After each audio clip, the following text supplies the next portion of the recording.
네, 오늘은 본문 말씀으로 세 번째 계명 나누도록 하겠습니다. 십계명 설교의 세 번째 시간이죠.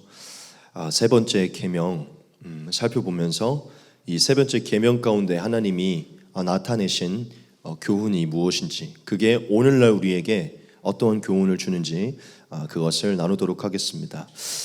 좀 많은 부분을 생략하고 곧바로 말씀을 나누기 원하는데요. 여러분, 오늘 세 번째 계명이 무엇이었습니까?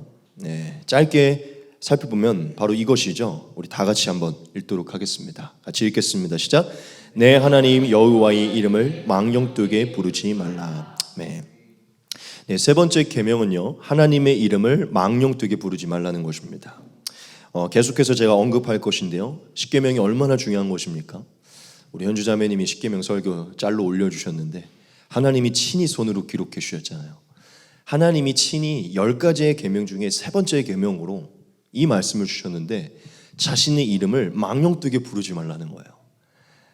여러분, 그 많은 것 중에 10가지를 고르셨는데 그 10가지 중에 세 번째예요. 그러니까 이게 굉장히 중요하다는 것이죠. 우리가 생각보다 이 계명에 대해 많은 생각을 안 하고 있는데 하나님이 그 10가지 중에서도 세 번째로 기록하신, 그러니까 하나님의 기준에서 하나님의 이름을 망령되게 부르는 것은 하나님이 우선적으로 바라보고 있는 어떤 부분이라는 것이죠. 그렇죠? 십계명이 얼마나 중요한 것인지 제가 지금 다시 언급을 드리는 것이고, 그 안에 기록된 계명이라는 것이에요. 수많은 율법들이 있지만 하나님이 친히 손으로 기록하신, 여하튼 세 번째 계명은 하나님의 이름을 망령되게 부르지 말라는 것인데요. 여러분, 하나님이 자신의 이름을 망령되게 부르지 말라고 말씀하셨잖아요. 자, 이게 어떠한 의미일까요? 아마 여러분들 대부분 다 이 의미에 대해서 어느 정도는 파악하고 있을 것입니다. 여러분, 이 의미가 어떤 의미냐면, 좀 풀어드리면 하나님의 이름을 악하게 또는 거짓되게 헛되게 사용하지 말라는 의미입니다. 여러분, 이 망령되다, 이게 한국어로는 망령되다라고 번역이 됐는데요, 이게 히브리어로 샤브라는 단어예요. 샤브샤브 할 때 그 샤브. 예전에도 한번 제가 이렇게 얘기했던 것 같은데, 샤브라는 단어인데요, 이 단어의 뜻이 뭐냐면 악, 거짓, 공허, 허무, 헛됨, 이런 뜻이에요. 즉, 이것을 좀 함축적으로 얘기하면 하나님이 지금 이 샤브라는 단어 안에는 악, 거짓, 공허, 허무, 헛됨, 이게 다 포함되어 있거든요. 하나님이 망령되게 사용하지 말라라고 했을 때 샤브를 사용하신 것은 내 이름을 악하게나 거짓되게나 헛되게 허무하게 사용하지 말라고 이렇게 얘기하신 것이에요. NIV 버전을 보면요, 이 망령되다를 영어 vain이라고 번역을 했는데요, 이 vain이 한국어로 헛된이에요. 헛된. 그래서 NIV 버전으로 바꿨을 때는 이 계명에 내 이름을 헛되게 사용하지 말라라고 이렇게 된 거예요. 킹 제임스 버전을 보면요, 미수스라는 단어인데, 저도 잘 몰라, 이게 영국 단어인가 봐요. 미수스라는 단어인데 이 뜻이 뭐냐면 남용, 오용, 악용이에요. 그래서 킹 제임스 버전으로 이걸 바꾸면요, 하나님의 이름을 남용하지 말라로 번역이 된다는 것이죠. 이해가 되십니까? 지금 좀 함축적으로 얘기하자면 하나님의 이름을 헛되게 사용하지 말고, 남용하거나 오용하거나 악용하지 말고, 거짓되게 악하게 사용하지 말라, 이렇게 해석이 된다는 것이에요. 그것을 한국어로는 망령되다라고 함축적으로 표현을 한 것이죠. 여하튼 하나님의 이름을 망령되게 부르지 말라는 것은 이러한 의미인데요, 여러분들에게 한번 물어보겠습니다. 하나님이 왜 자신의 이름을 망령되게 부르지 말라고 그렇게 말씀하셨을까요? 이유는 너무나 당연하죠. 이름을 함부로 부르면 안 되잖아요. 그렇죠? 함부로 남용하고 헛되게 사용하면 안 되잖아요. 그렇죠? 답은 너무나 뻔하죠. 우리 인간들도 내 이름 함부로 남용하고 오용하고 헛되게 사용하면 싫어하잖아요. 그렇죠? 그냥 우리가 사실 뭐 많은 이유를 찾지 않아도 그냥 상식적으로만 보아도 이름을 헛되게 사용한다는 것은 잘못된 것이기 때문에 사실 하나님이 왜 이것을 금하셨는지 우리가 많은 이유를 찾지 않아도 그 이유를 알 수 있어요. 인간의 이름도 남용하면 싫어하는데 더군다나 하나님의 이름을 헛되게 사용하고 남용한다면 하나님은 기뻐하겠습니까? 싫어하시겠죠. 즉, 제가 말하고 싶은 것은 너무 사실 당연한 얘기라는 것이죠. 근데 제가 이 얘기를 하려고 이걸 묻지는 않았겠죠. 당연히 이 부분이 나쁘다는 것을 우리가 알고 있지만 그래도 하나님이 이것을 금하신 조금 더 특별한 이유가 있겠죠. 우리가 그 부분을 조금 살피려고 하는 것인데요. 제가 예전에도 한번 설교할 때 이 얘기를 한 적이 있는데 여러분 성경에서는 이름이라는 것이 굉장히 큰 의미를 갖고 있습니다. 성경에서 이름은 단순히 호칭, 칭호 이상으로 더 큰 의미를 가지고 있어요. 어떤 의미를 갖고 있냐면 이 이름이라는 것은 단순히 호칭이 아니라 그 존재 자체를 의미하는 것이에요. 성경에서는요, 이 이름이 단순히 호칭의 개념이 아니라 그 존재 자체의 존재 자체를 의미하는 거기 때문에 그런 존재 자체의 개념이기 때문에요. 성경에서 등장하는 이름은 훨씬 더 큰 의미를 갖고 있어요. 이것은 인간에게도 그런데 사실은 하나님께도 마찬가지예요. 성경에서 하나님의 이름은 단순히 하나님의 호칭을 넘어서서 하나님의 존재 자체를 얘기하고 있거든요. 여러분 성경에 보면 즉 우리가 지금 출애굽기 나누고 있는데 출애굽기 6장 그 앞쪽에 보면 하나님이 처음으로 모세에게 자신의 이름을 계시하신 적이 있거든요. 오늘 여기도 이제 여호와가 나왔는데요. 이 여호와가 하나님이 모세에게 처음 계시하신 이름이에요. 사실 성경에는 여호와라는 이름이 많이 등장해 있지만 그게 사실은 원래 모세 때 처음 등장한 이름이거든요. 같이 한번 잠깐 보겠습니다. 하나님이 모세에게 말씀을 이르시되 나는 여호와이니라. 내가 아브라함과 이삭과 야곱에게 전능의 하나님으로 나타났으나 나의 이름을 여호와로는 그들에게 알리지 아니하였고 가나안 땅 곧 그들이 거류하는 땅을 그들에게 주기로 그들과 언약하였더니 이제 애굽 사람이 종으로 삼은 이스라엘 자손의 신음소리를 내가 듣고 나의 언약을 기억하노라. 그러므로 이스라엘 자손에게 말하기를 나는 여호와라. 내가 애굽 사람의 무거운 짐 밑에서 너희를 빼내며 그들의 노역에서 너희를 건지며 편팔과 여러 큰 심판들로서 너희를 속량하여 너희를 내 백성으로 삼고 나는 너희의 하나님이 되리니 나는 애굽 사람의 무거운 짐 밑에서 너희를 빼낸 너희의 하나님 여호와인 줄 너희가 알리라. 아멘. 여기서 보면 하나님이 모세에게 처음 나타나셔서 처음으로 하나님의 이름을 여호와로 알리셨어요. 하나님이 그렇게 말씀하셨죠. 자, 그런데 이 부분을 제가 왜 가지고 왔냐면 이 부분이 왜 중요하냐면 하나님이 모세에게 자신의 이름을 여호와로 알릴 때 이 여호와로 알리는 것은요 단순히 자신의 이름 그 호칭을 알려주는 개념이 아니에요. 하나님이 자신의 이름을 내 이름은 여호와야 라고 말했을 때는요 하나님이 모세에게 자신을 계시하신 것입니다. 여러분 하나님이 이름을 가르치실 때는 단순히 호칭을 가르치는 것이 아니라 하나님이 누구인지를 가르치시는 즉 계시의 개념이에요. 여러분 하나님이 여호와로서 자신을 알릴 때 왜 알리게 됐냐면 이 이후의 글들을 보면 알 수 있는데요. 하나님이 이제 여호와로서 이스라엘 백성들에게 알려지기를 원하는데 이 여호와 하나님이 어떠한 생각을 가지고 있고 어떠한 행동을 할 것이며 어떠한 성품을 가지고 어떠한 사역을 행할 것인지를 나타내시면서 이 여호와를 가르치셨어요. 여러분 이 여호와라는 이름에는요 뭐가 담기냐면 하나님의 생각과 행동과 속성과 성품과 하나님의 모든 사역이 다 담겨 있는 거예요. 하나님이 이제 그 일을 행하실 분으로 계시되실 때 여호와라고 알리신 것이죠. 여러분 지금 제가 뭘 강조하는 것입니까? 성경에서는 이름이 단순히 호칭의 개념이 아니라 그 존재 자체를 의미하는데 더군다나 하나님의 이름은요 하나님의 계시의 역사가 이름으로 나타난다는 것이죠. 성경에서 하나님의 이름은 하나님의 계시가 나타나고 그것은 하나님의 존재 자체, 그분의 성품, 그분의 사역 모든 게 담겨 있다는 것이죠. 자, 그렇기 때문에 이 이름은 단순히 호칭의 개념이 아니라 그 존재 자체의 개념이며 특별히 하나님께는 더욱 더 나아가 그 계시의 개념이기 때문에 하나님은 그 이름을 망령되게 즉 함부로 사용하지 못하게 하신 것이에요. 왜냐? 인간들이 하나님의 이름을 함부로 사용하고 헛되게 사용하면요 그것은 어떠한 개념이 단순히 하나님의 이름 그 호칭을 헛되게 사용하는 개념을 넘어서서 하나님의 속성과 하나님의 성품과 하나님의 사역의 이 모든 것에 대한 모욕이기 때문이에요. 하나님의 계시에 대한 모독이기 때문이죠. 즉 이름을 모독하는 것이 아니라 그냥 하나님의 존재 자체를 망령되게 여기는 것이기 때문이에요. 여러분 하나님은 우리가 성경을 통해서 알지만 자신의 존재 자체가요 존귀와 영광을 받기를 원하세요. 인간에게 자신의 존재 자체를 존귀와 영광과 즉 인간이 하나님을 경외하기 원해 그분의 존재를. 자, 그런데 우리가 한번 생각을 해봅시다. 우리 인간들도 누군가를 경외할 때 어떤 태도가 나오죠? 그 이름조차도 우리가 그 이름을 경외해요. 즉, 그 호칭 자체를 두렵고 떨리는 마음으로 존귀하게 여긴다는 것이죠. 저는 어릴 때 왜 이런 기억이 갑자기 있는지 모르겠는데, 대통령을 부를 때 제가 어디서 그런 교육을 받았는지 함부로 그 이름을 부르는 게 안 좋다는 그 기억이 제가 있거든요.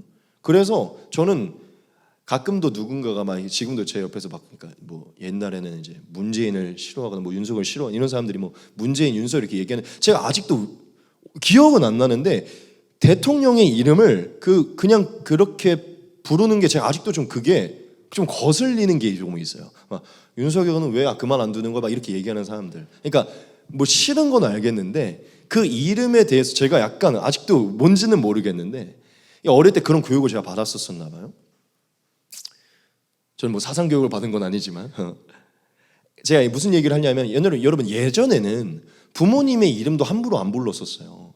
예를 들어 이제 제 부모님이라 한다면 박춘희의 아들입니다 이렇게 얘기해요. 박자의 아들이면 이런 식으로 얘기를 했다고요. 그러니까 부모의 이름도 함부로 부르지 않았다는 것이죠. 지금 제가 뭘 얘기하려고 하는 것이냐면, 여러분 누군가를 경외하고 누군가를 존귀하게 여긴 때 그 이름을 거룩하게 여긴다는 것이죠. 존귀하게 여긴다는 것이죠. 하나님도 우리에게, 하나님은 피조물과 구별되시고 하나님만 하나님이시잖아요. 하나님이 하나님 되시기를 원하시고 피조물과 구별되어 우리가 하나님께 존귀와 영광을 받기를 원하시고 우리가 경외하고 원하기 때문에요. 당연히 우리가 누군가를, 어떤 존재를 경외하고 존귀하게 여기면 그의 이름을 존귀하게 영광스럽게 하듯이, 하나님 단순히 이름 때문이 아니라 그분의 존재 자체에 대해 존귀하게 영광을 받기 원하기 때문에, 그분을 존귀하게 하면 반드시 그 이름을 존귀하게 여기기 때문에 결국 그분의 존재 자체에 대해 망령되게 여기지 말라는 그 계명을 주신 것이죠. 그 의미로 했다는 것이에요. 여러분 하나만 더 말씀을 드릴게요. 이 여호와라는 그 이름이요, 원어로 뜻을 보면 자존자라는 뜻이에요. 여러분 하나님이 나는 스스로 있는 자다 할 때 이 스스로 있는 자가 곧 자존자잖아요. 여호와가 자존자예요. 즉 하나님이, 내 이름이 여호와인데 그 이름이요, 나는 자존자야, 내 이름은 자존자야 라고 얘기해 줬어요.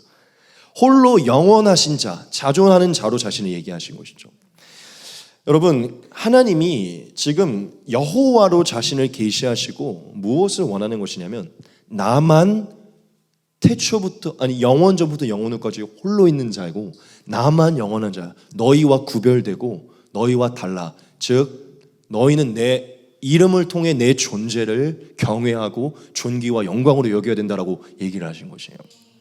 나는 자존하는 하나님, 피조물과 한계가 있고 존재한 적이 없었던 이 피조물과 다르다는 것이죠.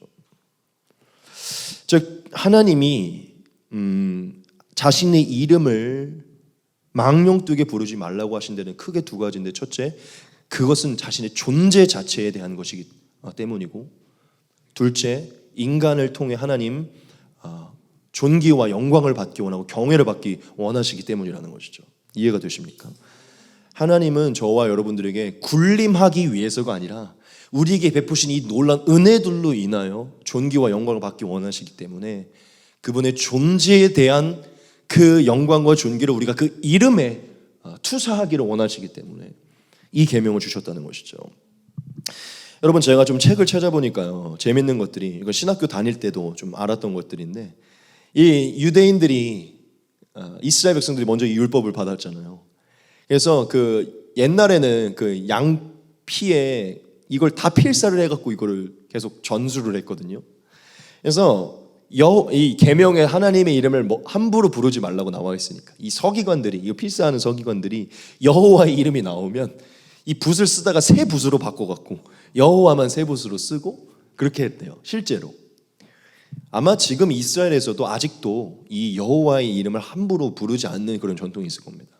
그리고 율법사들, 율법 교사들이 그 당시 이 율법을 받아서 율법을 이제 어린 아이들에게도 가르치고 이렇게 회당에서 가르치잖아요. 아직까지 그런지는 모르겠는데 여호와의 이름이 나오면 이 이름이 너무 거룩하고 영광스러워서 여호와라고 부르지 않고 그것을 다르게 바꿨는데, 그러니까 성경을 여기서 낭독을 할 때 읽을 때 여호와가 나오면 다르게 바꿨어요. 그게 여러분들이 어디서 많이 들은 아도나이예요. 아도나이가 나의 주님이라는 뜻이거든요. 여호와의 이름이 너무 이게 거룩하고 계명에도 있으니까 이건 부를 수 없다. 우리가 감히 부를 수 없다. 그래서 여호와가 나오면 하나님 아도나이 이렇게 부른 거예요. 재밌죠? 그러니까 그렇게 했대요. 아마 지금까지도 그 전통에 놓여있는 유대인들 중에는 그렇게 행하는 사람이 있을 수도 있어요. 제가 이 얘기를 왜 하냐면은 문자적으로 보는 그 유대인들도, 이스라엘 백성들도 하나님의 이름을, 즉 그분의 존재로 인해 이 이름을 그렇게 여기고 있다는 것이죠. 여하튼 하나님은 지금 자신의 존재에 관하여서 우리 인간들이 하나님을 경외하고 존귀와 영광으로 대하기 위하여 이 말씀을 기록하신 것인데요. 그럼 우리가 한번 생각을 해봅시다. 성경에서 하나님의 이름을 망령되게 사용하는 그런 경우들이 뭐가 있을까요? 사실 제가 찾아보려고 하는데 찾기가 쉽지가 않았어요. 나중에 더 찾을 수 있는지 모르겠지만, 그래서 제가 사용한 경우보다는 하나님이 어떠한 부분들을 계속해서 계시하셨는지를 살펴봤거든요. 가장 우선적으로 하나님이 이 계명을 언급하셨을 때 가장 우선적으로 금하시는 한 가지의 그 행위가 있어요. 그래서 이 세 번째 계명에는 이 행위가요 가장 뿌리 깊게 있는 것인데, 그게 무엇이냐면 하나님의 이름을 거짓 맹세와 헛된 맹세에 사용하지 말라는 것입니다. 하나님이 아예 이것을 대놓고 이렇게 말씀하신 적이 있어요. 같이 보겠습니다. 너희는 내 이름으로 거짓 맹세함으로 내 하나님의 이름을 욕되게 하지 말라. 나는 여호와이니라. 아멘. 여러분, 하나님이 성경에서 망령되게 사용하는 경우가 무엇인지를 말씀해 주셨는데요. 자신의 이름을 거짓 맹세, 헛된 맹세로 사용하는 것이에요.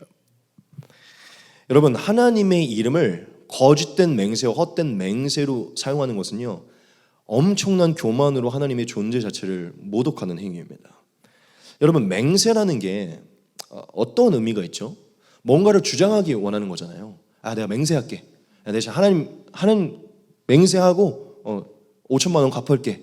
이런 어떤 자신의 어떤 거짓됨을 주장하기 위해서 사용하는 것이잖아요. 하나님은 거짓을 제일 싫어하시잖아요. 진실을 주장할 때도 하나님의 이름을 사용하는 것을 싫어하실 텐데, 하물며 거짓된 것과 이 자신의 거짓된 것을 주장하기 위해 하나님의 이름을 사용하신다면 하늘에 계신 하나님이 진노하시겠죠. 여러분, 맹세가 의미하는 것은요, 어떤 주장을 의미해요. 즉 어떤 주장을 하기 위해서 감히 하나님의 이름을 사용하는 것을 하나님이 극히 싫어하는 것이죠. 또한 성경을 보면 실제로 그랬던 경우들이 있는데, 제가 구절을 갖고 오진 않았습니다. 하나님의 이름을 망령되게 사용하는 경우가 있는데 그냥 대놓고 하나님을 저주하는 행위입니다. 여러 왕들도 마찬가지고 선지자들과 싸웠던 다른 우상의 선지자도 마찬가지고요. 하나님의 이름을 대놓고 모욕했다가 진노를 당하는 경우들이 있었어요. 그리고 하나님을 모욕하는 경우 이외에 남을 저주하기 위해서 하나님의 이름을 사용하는 경우, 또한 남을 조롱하기 위해 하나님의 이름을 사용하는 경우, 남을 악담하기 위해서 하나님의 이름을 사용하는 경우, 이런 경우도 성경에서는 하나님의 이름을 망령되게 사용하는 것으로 얘기해요. 또한 하나님의 이름을 망령되게 사용하는 것을 성경이 농담의 말이나 희롱의 말 가운데 하나님의 이름을 섞는 것을 얘기합니다. 그리고 또 이것을 얘기하고 있는데요. 헛된 것을 기도하기 위해, 헛된 것을 구하기 위해 하나님의 이름을 사용하는 것도 망령되게 사용하는 것으로 여기고 있어요. 여러분, 또 신약에 보면 하나님의 이름을 신약 시대에도 망령되게 사용하는 경우를 볼 수 있는데요. 여러분들이 짐작이 될지는 모르겠지만 저는 이번 말씀을 준비하면서 이것도 정말 망령되게 사용하는 것이구나라는 것을 깊게 깨달았는데, 그게 무엇이냐면 거짓 선지자들의 거짓 행위들이거든요. 여러분, 예수님이 지금 신약 시대에 거짓 선지자들이 많이 일어났다고 얘기를 했잖아요. 여러분, 오늘날도 거짓 선지자들이 자신의 이익과 탐욕을 위해서 하나님의 이름, 곧 예수님의 이름을 망령되게, 즉 헛되게 사용하고 있거든요. 자신의 이익을 위해. 예수님이 이 말씀하신 것을 우리가 같이 보면서 이 말씀에서 예수님이 그들이 행하는 어떤 하나의 행위를 같이 강조한 것을 같이 봅시다. 그날에 많은 사람이 나더러 주여 주여 우리가 주의 이름으로 선지자 노릇하며 주의 이름으로 귀신을 쫓아내며 주의 이름으로 많은 권능을 행하지 아니하였나이까 하리니 그때 내가 그들에게 밝히 말하되 내가 너희를 도무지 알지 못하니 불법을 행하는 자들아 내게서 떠나가라 하리라. 아멘. 예수님이 대놓고 말씀하셨죠. 안 넘어갔나요 혹시? 여기 예수님의 이름을 사용했어요. 누가? 거짓 선지자들이 예수님의 이름을 사용해서 귀신을 쫓아냈고요. 예수님의 이름을 사용해서 사역을 했어요. 그런데 예수님이 도무지 알지 못하고 지옥으로 떨어질 자식들이라고 얘기를 했죠. 여러분 신약에서도 보면요. 거짓 선지자들이 자신의 어떤 기세를 얻기 위해서 또 자신을 따르는 추종자들을 얻기 위해서 예수님의 이름을 사용해서요. 이익을 얻기 위해서 탐욕을 얻기 위해서 예수님의 이름을 사용한 것을 볼 수 있습니다. 또한 여러 가지 결국에는 그것도 자신을 따르게 하려는 의도인데 예수님의 이름을 사용해서 귀신을 쫓아내고 병을 치유하는 어떤 일들을 행하지만 결국 사탄의 일들을 위해 그 이름을 사용해서 그렇게 한 자들도 있었어요. 여러분 이것들도 다 결국에는 하나님의 이름을 사용한 것 같지만 다 예수님의 이름을 망령되게 사용한 것이에요. 자신의 이익과 탐욕을 위해서. 즉 성경을 보면 거짓 맹세, 헛된 맹세, 또한 하나님을 향한 저주, 남에 대한 저주, 농담, 희롱, 헛된 기도, 또 자신의 탐욕과 이익을 위해서 하나님의 이름을 사용하는 것을 볼 수 있어요. 즉 그것을 하나님의 이름을 망령되게 사용한 것이다라고 말하는 것을 볼 수 있다는 것이죠. 여하튼 이러한 것들이 그때부터 지금까지 하나님의 이름을 망령되게 사용하는 그런 모습들인데 여러분 오늘 말씀을 좀 살펴보면 오늘 본문 말씀에서 하나님이 저와 여러분들에게 한 가지를 좀 분명하게 말씀하는 것을 볼 수 있어요. 그게 무엇이냐면 하나님의 이름을 망령되게 부르는 자들에게 하나님이 반드시 죄의 대가를 물겠다고 얘기했다는 것이에요. 같이 한번 보겠습니다.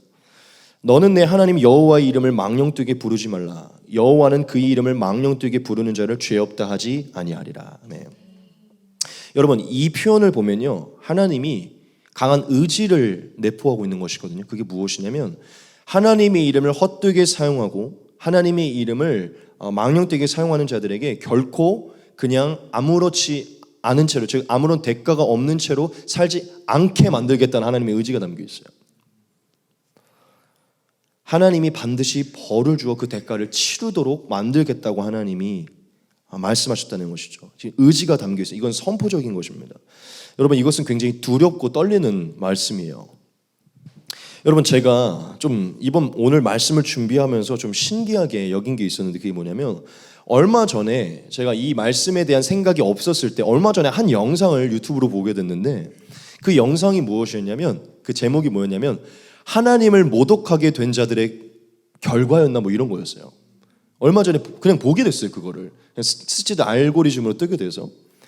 근데 이게 100% 진실인지 아닌지는 모르겠는데 흥미롭고 이 약간 어느 정도는 신빙성이 있어서 제가 설교임에도 불구하고 이걸 가지고 왔어요. 이거 얼마 전에 본 이유가 있나 보다 싶어서 몇 가지가 있는데 제가 거기서 좀 몇 가지 추렸습니다. 여러분 하나님의 이름을 망령되게 부르고 모독했다가 좋지 않은 일이 이루어진 실화의 얘기를 지금 제가 들려드리는 것인데 저도 모르는 사람인데요. 여러분 브라질에 전직 대통령이었던 한 사람이 있었어요. 실화고 존재했던 사람이 탕크레두 베네스라는 사람인데요. 이 사람이 전직 대통령인데 이제 대통령이 되기 위해서 선거 기간 동안 이 캠페인 기간 동안 이제 선거를 하면서 또 유세를 하면서 이런 반어를 많이 했었대요. 실제로 내 쪽 정당에 50만 표만 있으면 하나님조차도 나를 대통령 자리에서 끌어낼 수 없다. 이런 표현을 많이 썼었대요. 즉 내게 50만 표만 달라는 것이죠. 내게 50만 표만 있으면 난 대통령이 될 것이고 이 50만 표만 얻게 되면 나는 하나님조차 나를 내릴 수 없을 것이다. 이거 유세 때 이런 얘기를 많이 했었대요. 이 실화입니다. 근데 실제로 이 사람이 그 대통령이 되기 위해 필요했던 50만 표를 얻었고요. 대통령이 이제 취임이 된 것이에요. 그래서 대통령 취임식 하기 위해서 기다리고 있어요. 그 전날에 갑자기 병이 걸린 거예요. 하루 전날에. 나을 줄 알았는데 결국 취임식도 못하고 며칠 만에 죽은 거예요. 50만 표는 얻었고 대통령 취임은 됐는데 취임식 바로 전날 병에 걸려서 죽었대요. 이게 싫어요. 제가 좀 찾아봤어요. 그런데 이제 그 내막을 좀 알았던 사람들이 이 얘기를 한 것이죠. 그리고 여러분 좀 잘 아는 건데 정말 실화인지 모르겠는데 이게 신빙성이 있어요. 그리고 이건 영화에서도 등장합니다. 여러분 우리가 잘 아는 실화인 타이타니코 있잖아요. 타이타니코.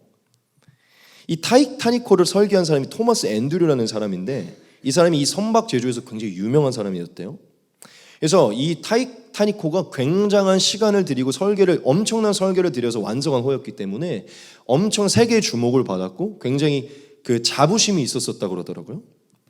그런데 그가 그 한 얘기 중에 이런 얘기를 했었대요. 이 타이타닉은 절대 가라앉지 않을 것이다. 그러니까 그만큼 자부심을 가지면서 그 자부심에 대하여 약간 하나님을 꼭 조롱한 건 아니지만 이런 식으로 농담을 했대요. 어떠한 것이 있더라도 하나님조차도 이 배를 가라앉힐 수 없을 것이다. 이게 영화에서도 대사에 있어요. 근데 결국 이 타이타닉호가 빙산에 받게 돼서 무너지게 됐잖아요. 그렇죠? 이 표현 좀 그렇죠. 믿거나 말거나 하지만 이런 기록이 있다는 것이죠. 그리고 여러분 이것도 하나의 기록인데요. 그 유명한 세계에서 정말 유명했던 이 비틀즈 있잖아요. 비틀즈의 리더였던 그 존 레논 있잖아요. 존 레논이 가장 전성기 때 이것도 실화예요. 아메리칸 매거진이라는 한 그 잡지사 인터뷰에서 이런 발언을 했었대요. 뭐 이런저런 얘기를 하다가 기독교는 멸망하고 사라질 것이다. 이에 대해 논쟁할 필요도 없다. 뭐 예수도 그 당시에 유명한 것은 맞지만 의심의 여지도 없이 오늘날은 우리가 예수님보다 더 유명하다. 우리가 더 유명해질 것이고 종교적인 건 사라지게 되고 이런 언급을 했대요. 그런데 놀랍게도 그 인터뷰를 하고 얼마 후에 팬에 의해 총살을 당한 거예요. 뭐 저도 이게 설교 때 이런 걸 얘기할 만큼 이게 100% 신뢰할 만한 거라고 저도 확답은 못해요. 왜냐면 저도 그 현재 있지는 않았지만 근데 많은 검증을 통해서 이런 얘기들이 오가는 거 보니까요. 전 어느 정도 신빙성이 있다고 봅니다. 여러분 제가 겁을 드리려고 하는 것도 아니고 뭐 이러한 얘기로 지금 흥미를 끌려고 하는 것도 아니지만 저는 이 부분이 지금 어떤 부분에서 지금 우리에게 필요하다고 봐요. 여러분 저는 이 영상을 진짜 얼마 전에 갑자기 보게 돼서 말씀을 준비하다 보니 갑자기 이게 생각이 난 거예요. 여러분 제가 무엇을 말하려고 하는지 여러분 알 줄 믿습니다. 여러분 하나님은 분명하게 말씀에 기록해 주셨어요.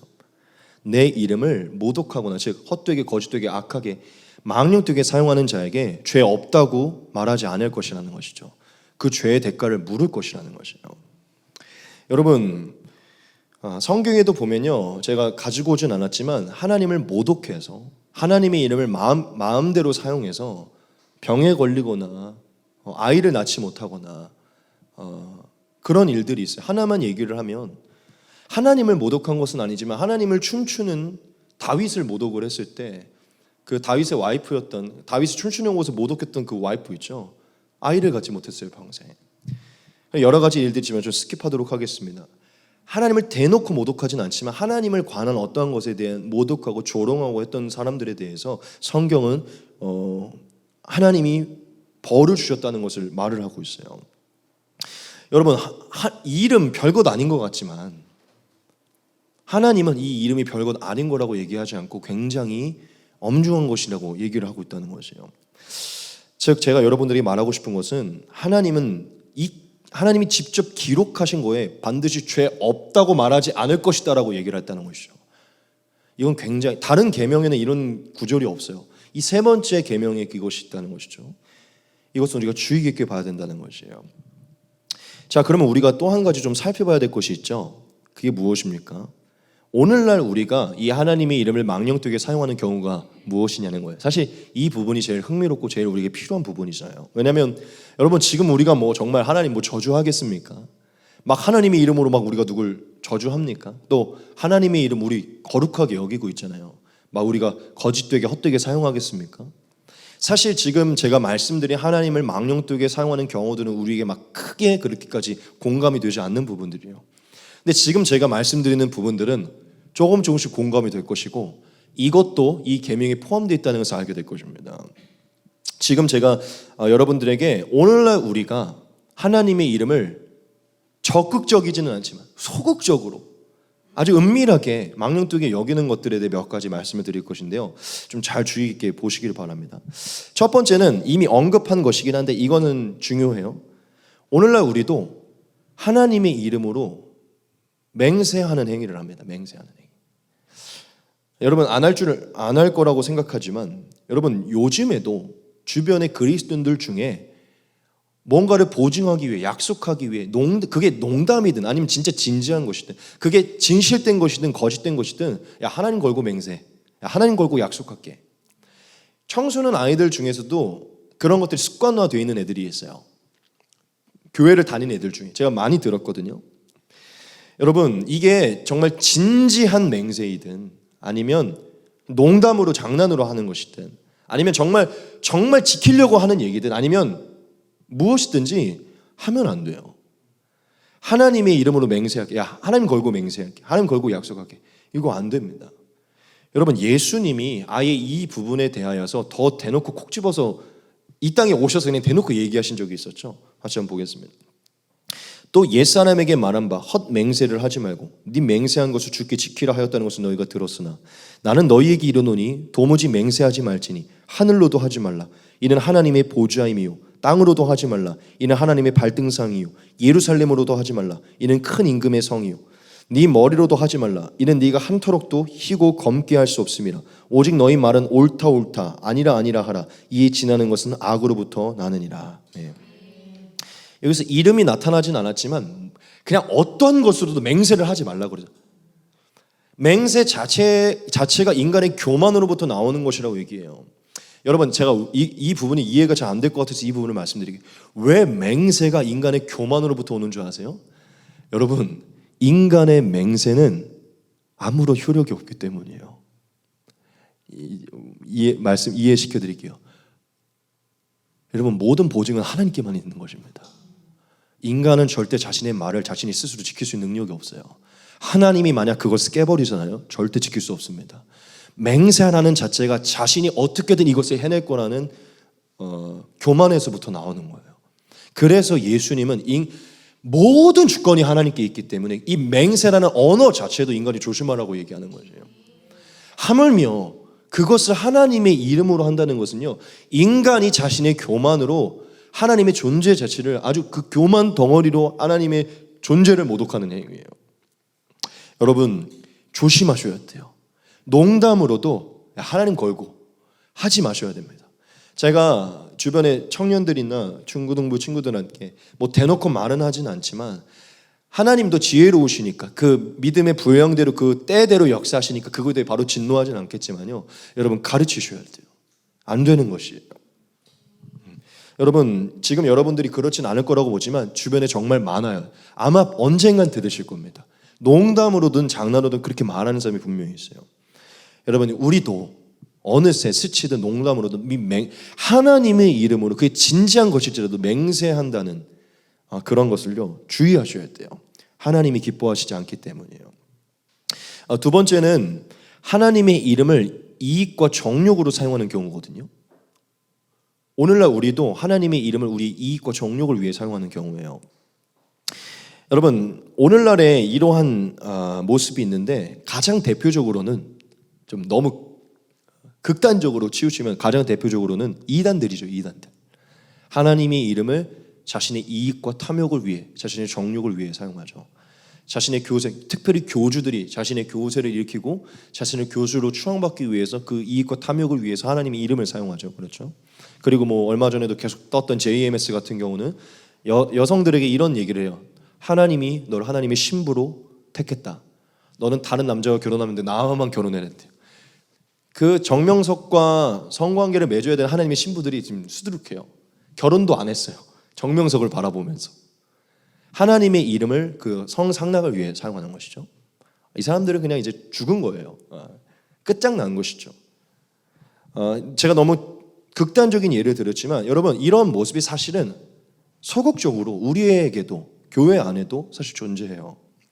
여러분 사실 교회 안에서도 정말 주의해야 되는 것이지만 결혼한 부부들끼리도 어떤 사역을 같이 하고 또 뭔가를 같이 하면서 연락을 주고받게도 되고 또 선물을 주고받게 되고 하게 되잖아요.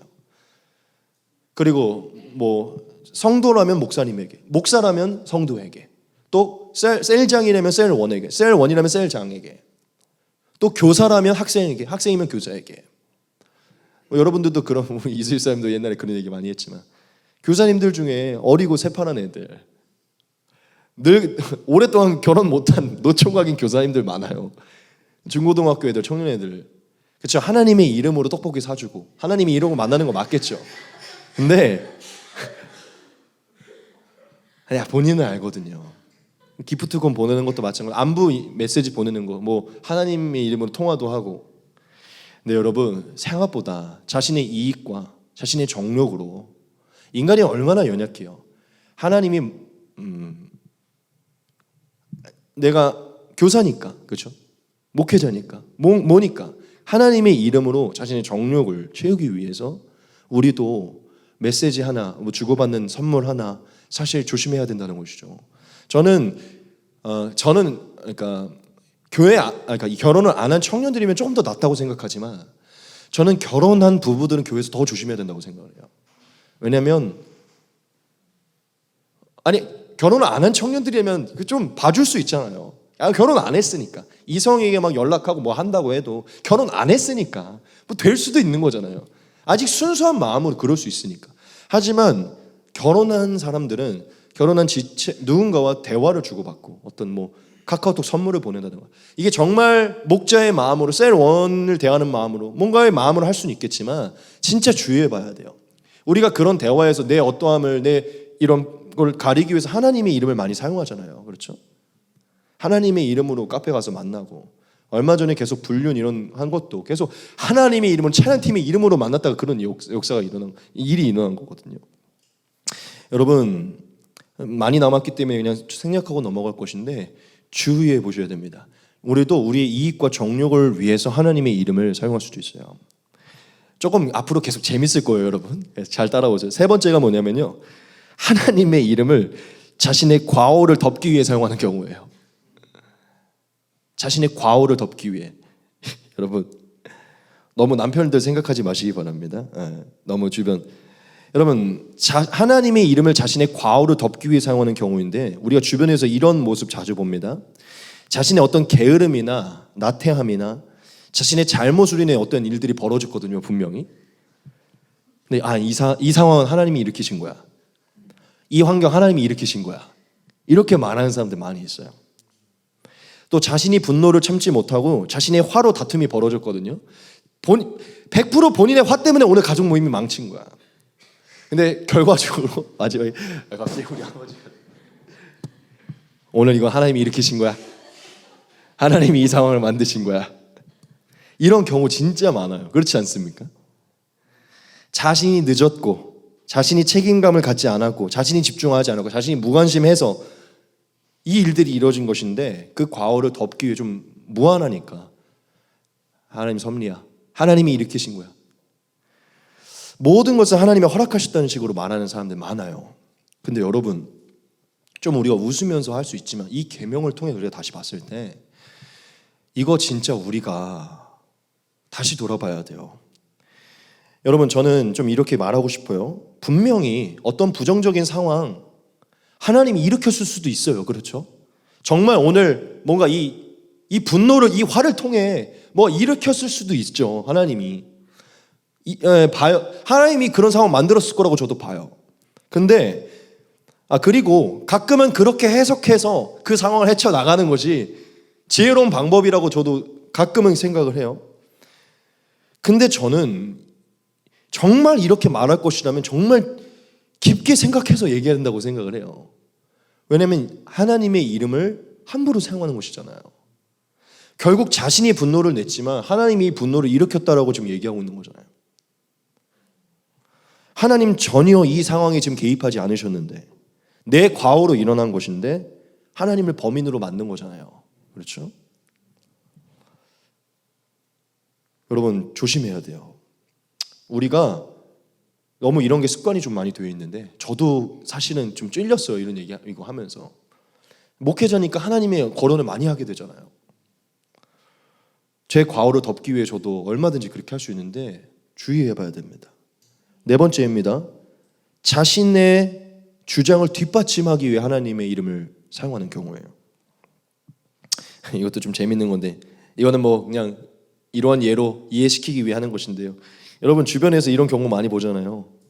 자신의 어떤 말이나 행동을 주장하기 위해 하나님의 이름을 거론하는 것인데요. 대표적으로 여러분 다 들어보신 건데, 하나님이 기도 중에 당신이 내 배우자라는 것을 알게 해주셨다. 하나님이 당신을 내게 주셨다고 말했다. 하나님이 나와 교제하고 결혼해야 된다고 그러면서 그렇게 언급하는 사람들이 있잖아요. 그렇죠? 그리고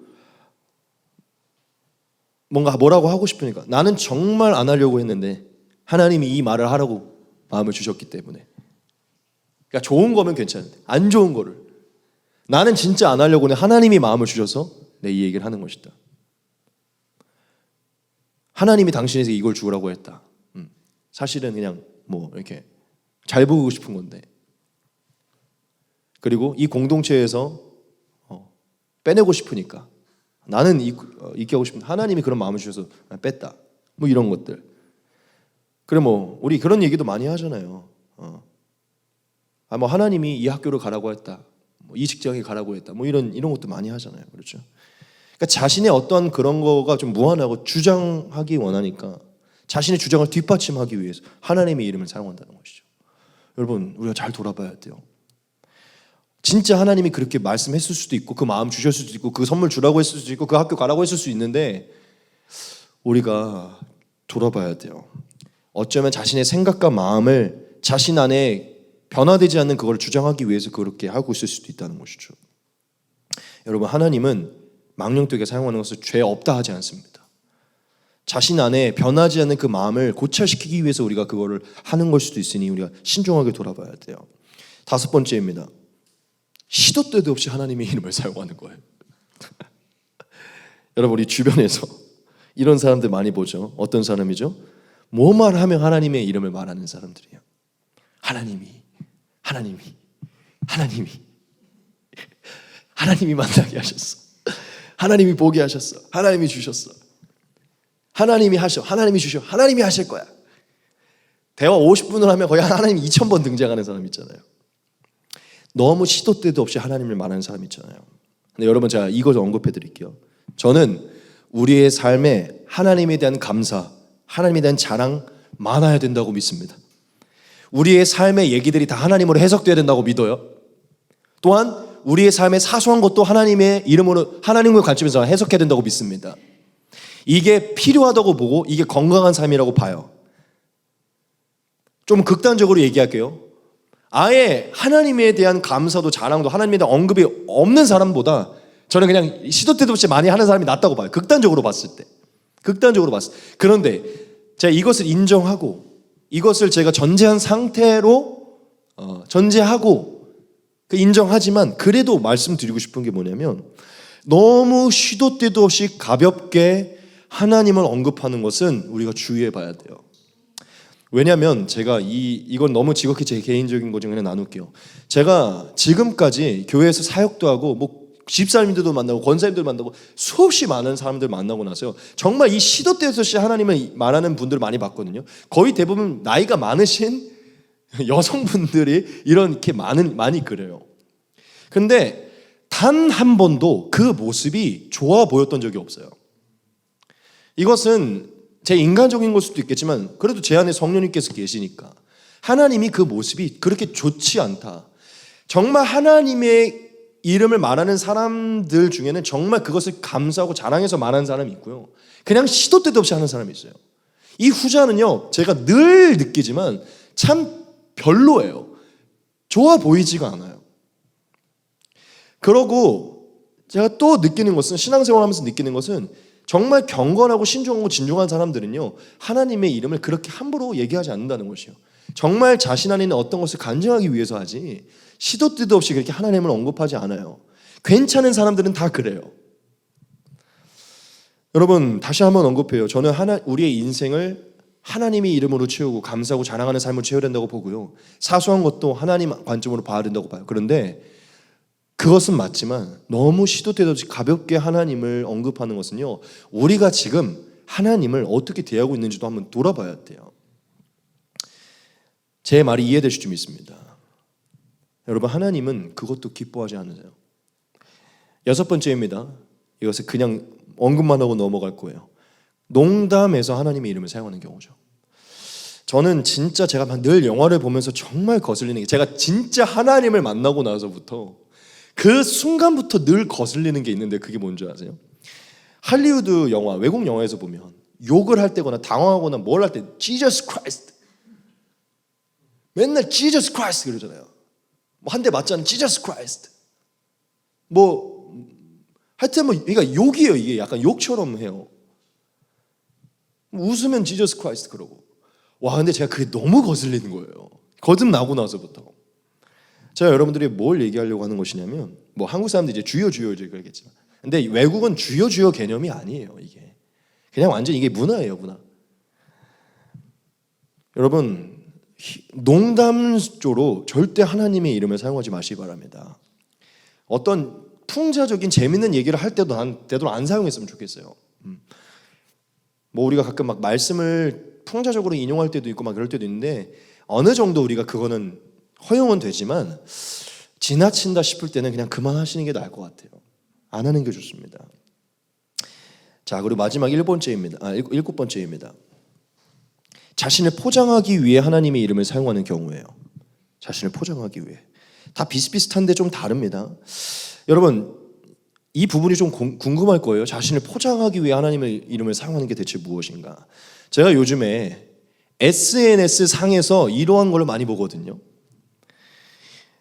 여러분, 저는 또다시 이것을 언급할게요. SNS 상에서 되도록 하나님을 향한 글들이 많이 오가고 하나님에 대한 자랑과 간증들이 많이 올라왔으면 좋겠어요. SNS에 이 감사의 글들이, 하나님에 대한 글들이 많았으면 좋겠어요. 그런데 그렇지만도 제가 요즘에 성령의 눈으로 요즘 SNS 상에서 제가 느끼고 있는 그것들이 있는데, 그게 무엇이냐면 이 부분이요. 하나님의 이름을 자신을 포장하기 위해 사용하는 것인데요. 제가 요즘에 이러한 모습들을 많이 봐요. 이 부분에서, 특별히 SNS에서. 요즘에 SNS에서 우리가 막 그럴싸한 사진들 많이 올리잖아요. 그리고 막 특별히 여자들은 이렇게 막 비키니 입고 자기의 몸을 이렇게 잘 드러내는 이런 사진 많이 올리잖아요. 근데 제가 실제로 보았기 때문에 이런 얘기를 하는 것인데, 믿는 사람들 중에도 뭐 비키니 입고 사진 찍을 수도 있죠. 그렇죠? 그리고 그런 사진 올릴 수도 있어요. 비키니 입고 선글라스 끼고 어디 휴양지 가서, 아니면 뭐 믿는 사람 애들 중에서도 이렇게 수영장 가서, 꼭 수영장 가서 뭐 이렇게 찍는 거 요즘 유행이잖아요. 선글라스 끼고 비키니 입고 수영장 가서 딱 찍고 인스타에 싹 사진 올리고 그 밑에 글에 뭐라고 올리는 줄 압니까? 하나님이 주신 햇빛, 하나님께서 주신 행복한 하루, 하나님께서 허락하신 감사한 하루, 너무 감사하다. 여러분, 제가 이런 사진과 글을 볼 때 뭘 느끼는 줄 압니까? 이 사람은 지금 하나님에 대한 감사를 올리고 싶은 게 아니에요. 그냥 자신의 몸매를 드러내는 그 사진을 올리고 싶은 거지. 그게 조금 무한한데 하나님의 이름을 사용해서 그 부분을 좀 가린 것뿐이에요. 여러분, 제가 너무 예민하다고 보겠지만 저는 이걸 느낍니다. 여러분, 진짜 그 휴양지와 그 모든 것에 대해 감사를 올리고 싶은 게 아니에요. 하나님의 이름을, 이 사진은 내 몸매를 드러내고 싶은 거를 믿는 사람인데, 근데 본인도 알거든요. 이걸 올리면 좀 민망하지 않나? 그 민망함을 포장하기 위해서, 나는 이걸 드러내기 하는 거 아니야, 하나님이 주신 이 하루를 드러내기 위함이야 라고 해서 그 글만, 분명 이 사진에서는 하나님이 보이지 않아요. 본인의 그 이미 몸이 다 드러난 본인의 몸만 보이거든요. 하나님이 허락하신 하루, 하나님이 주신 햇빛. 지금 제가 뭘 얘기하는지 여러분들이 알 거라고 믿습니다. 그리고 또 이런 것들 많이 봐요. 어떤 분위기 좋은 값비싼 레스토랑에 가서 막 이렇게 친구들이랑 좋은 와인과 좋은 음식 해갖고 딱 찍어갖고 딱 올려요. 자랑하고 싶죠. 이런 너무 값비싼 신라 호텔 같은 데 와서 와인과 막 이런 값비싼 뷔페 음식 먹으니까요. 근데 그런 사진을 딱 어두컴컴한 데서 친구들이랑 딱 찍은 사진 올리면서 밑에는 하나님께 너무 감사한 하루, 하나님께서 이런 동료들을 주셔서 감사하다, 이들과 나누는 대화는 참 특별하다, 이들은 하나님께서 주신 선물이다. 그러니까 지금 제가 무슨 얘기하는 줄 압니까? 여러분, 이거 민감하게 돌아봐야 돼요. 우리에게도 있는 모습들이거든요. 저도 이런 부분을 늘 날카롭게 보고 있어요. 내가 진짜 이 이 사진에서 하나님을 증거하고 싶은 것인가? 이 사진을 올리면서 그냥 하나님을 습관적으로 집어넣고 있는 것인가? 이 사진을 그럴싸하게 하나님 안에서 재해석해서 보도록 만들도록 신앙인처럼 보이도록 포장해서 하는 것인가? 여러분, 제가 이거 되게 민감하게 보는 것인데 SNS의 글을 조심하셔야 돼요. 여러분들의 어떤 사진을 잘 포장하기 위해 하나님을 거론하고 있을 수도 있어요. 별 의미 없거든요. 우리가 늘 SNS에 하나님을 올리다 보니까 그냥 하나님을 집어넣은 걸 수도 있어요. 여러분, 저는 SNS 상에 되도록 하나님의 이름이 많이 거론되고 감사가, 간증들이 올라오길 바라요. 그런데 주의해 보셔야 됩니다. 우리의 어떤 민망함, 어떤 부끄러움을 좀 잘 포장하기 위해서 친구들과 막 비키니 입고 찍고 있는 사진 올리기 민망하죠. 왜냐하면 교회에서는 좀 정숙하고 이런 거 해야 되는데, 근데 믿는 그리스도인들, 청년들이 얼마나 많겠어요. 그런 거 자랑하고 싶은. 그런데 뭔가 그거 보는 애들 좀 그럴까? 그 밑에는 하나님이 허락하신, 하나님이 허락하신 지체들과 하나님이 허락하신 즐거운 하루. 지금 제 이해되십니까? 여러분, 인간이 이렇게 교묘해요. 이걸 발견한 저도 더 교묘하고요. 전 너무 행복해요. 인간의 이 죄성을 이걸 찝어낼 때 너무 행복하다고. 왜냐하면 이게 제가 왜 이걸 아는 줄 알아요? 제가 알기 때문이에요. 저도 노출되기 때문이죠. 여러분, 우리가 잘 돌아봐야 돼요. 자신의 뭔가를 자랑하고 자신의 뭔가를 포장하기 위해 신앙인처럼 보이기 위해 우리가 하나님의 이름을 거론할 수도 있다는 것이죠. 제가 너무 민감하게 얘기하는 것 같지만 여러분, 하나님 안에서 민감하게 예민하게 돌아보는 게 더 중요합니다. 좋습니다. 왜냐, 그게 방지되는 것이니까요. 여러분, 제가 지금껏 여러분들에게 뭘 말하는지 다 이해하실 줄 믿습니다. 우리는 적극적으로 하나님의 이름을 망령되게 부르지 않아요. 그런데 소극적으로 너무 쉽게 헛되게 내 주장을 위해, 내 이익을 위해 하나님의 이름을 사용할 때가 많이 있다는 것이죠. 여러분, 제 얘기가 너무 오늘 이 세 번째 계명과 동떨어진 것 같나요? 아니요. 저는 이 세 번째 계명의 아주 깊은 부분에 우리의 지금 이 얘기들이 있다고 믿습니다. 여러분, 하나님은 저와 여러분들에게 오늘 분명하게 말씀해 주셨어요. 이 부분에 대하여서 죄 없다고 하지 않을 것이다. 여러분, 여러분들에게 말씀드리고 싶은 것은, 그게 제가 지금 말씀드린 SNS의 글이든 내 과오를 덮는 발언이든 누군가를 향한 어떤 그 발언이든지 간에요, 하나님이 분명히 저와 여러분들에게 사인을 주실 것이에요. 바로 우리에게 진노하진 않겠지만 사인을 주실 것이에요. 하나님이 우리의 마음에 성령의 근심을 주실 것이라는 것이죠. 그렇게 말해놓은 내 마음에, 그 영상을 올리고 그 글만 포장해놓은 내 마음에 계속 꺼림칙한 걸 주실 거예요. 여러분, 그것을 빨리빨리 발견하셔서 그런 언어를 바꾸시고 그런 행동을 바꾸시고 그런 글들을 지우시기 바랍니다. 그리고 빨리 그 부분을 돌이키셔야 돼요. 왜냐하면 그 브레이크가 계속 걸리면 하나님이 오히려 더 크게 징계하실 수도 있어요. 여러분, 제가 오늘 이 부분을 좀 말씀드리고 싶은데, 생각보다 우리가 이 죄에 노출되어서 우리의 삶에 브레이크가 걸릴 수 있다는 것이에요. 생각보다 이것 때문에 우리의 삶이 형통하지 않을 수도 있다는 것이죠. 그렇죠? 왜냐하면 하나님이 분명히 이것에 대해 우리에게 브레이크를 거실 거라고 말했기 때문이죠.